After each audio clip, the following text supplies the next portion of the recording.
Hi friends, ఎలా ఉన్నారు? అందరూ బాగున్నారా? మేము కూడా బాగున్నామండి. ఈరోజు హెల్దీ రెసిపీ దోశ ఎలా వేసుకోవాలో చూపిస్తున్నానండి.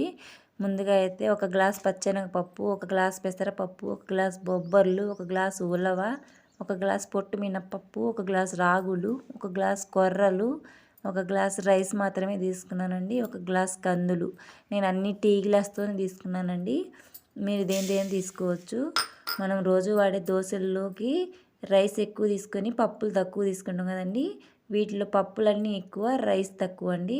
ఒక బౌల్లోకి తీసుకొని అన్నీ ఒక 2-3 సార్లు బాగా క్లీన్ చేసుకున్న తర్వాత ఒక గ్లాస్ అటుకులు వేసుకోవాలి. కొద్దిగా మెంతులు వేసుకున్న తర్వాత మళ్ళీ క్లీన్ చేసుకోవాలండి. క్లీన్ చేసుకున్న తర్వాత ఫిల్టర్ నీళ్ళని వేసుకొని మూత పెట్టేద్దామండి.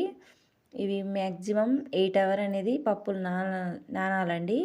మార్నింగ్ 10కి వేస్తే నేను మళ్ళీ ఈవినింగ్ 7కి మిక్సీకి పడతానండి. అట్లా పడితేనే బాగుంటుందండి. పప్పులు అనేవి నానాలి. ఓకే అండి, పప్పులు చూడండి బాగా నానాయి. ఇప్పుడు మిక్సీ జార్లోకి వేసుకోవాలండి.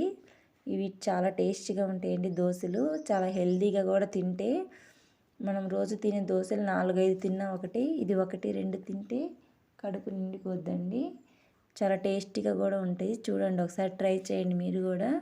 ఓకే అండి, ఇప్పుడు ఇందులోకి వాటర్ వేసుకోవాలి. వాటర్ అనేవి ఎక్కువ వేసుకోకూడదండి.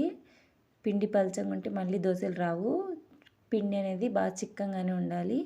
ఓకే అండి, మిక్సీకి అయితే పట్టాను. పిండి చూడండి బాగా మెత్తగా పట్టుకోవాలి. ఓకే అండి, బౌల్లోకి వేసేసుకోవాలి. ఇప్పుడు మొత్తం ఇట్లాగే పట్టుకోవాలండి. పిండి మొత్తం నైట్ మొత్తం నానబెట్టాలండి. పిండి నానితేనే మార్నింగ్ దోశలు బాగా వస్తాయండి. అప్పటికప్పుడు వేసుకుంటే టేస్ట్ ఉండవండి. మూత పెట్టేద్దాం. నెక్స్ట్ డే మార్నింగ్కి దోశలు వేసుకోవాలండి. చూడండి, నెక్స్ట్ డే మార్నింగ్కి పిండి ఎట్లా పొంగిందో ఇట్లా పొంగాలండి పిండి అనేది. అప్పుడు దోశలు క్రిస్పీగా వస్తాయి.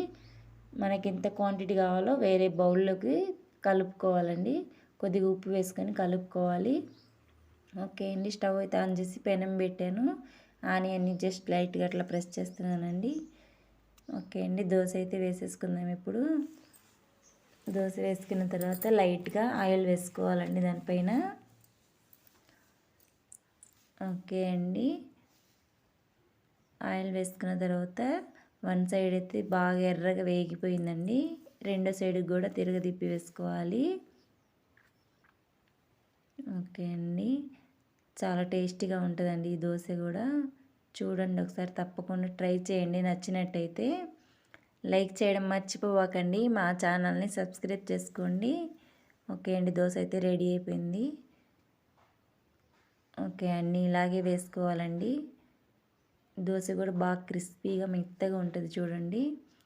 ఇందులోకి పల్లీల చట్నీ దోశ అయితే కాంబినేషన్ బాగుంటుందండి. చూడండి, ఒకసారి తప్పకుండా ట్రై చేయండి. ఓకే అండి, వేడి వేడి దోశ పల్లీల చట్నీ రెడీ. Thank you.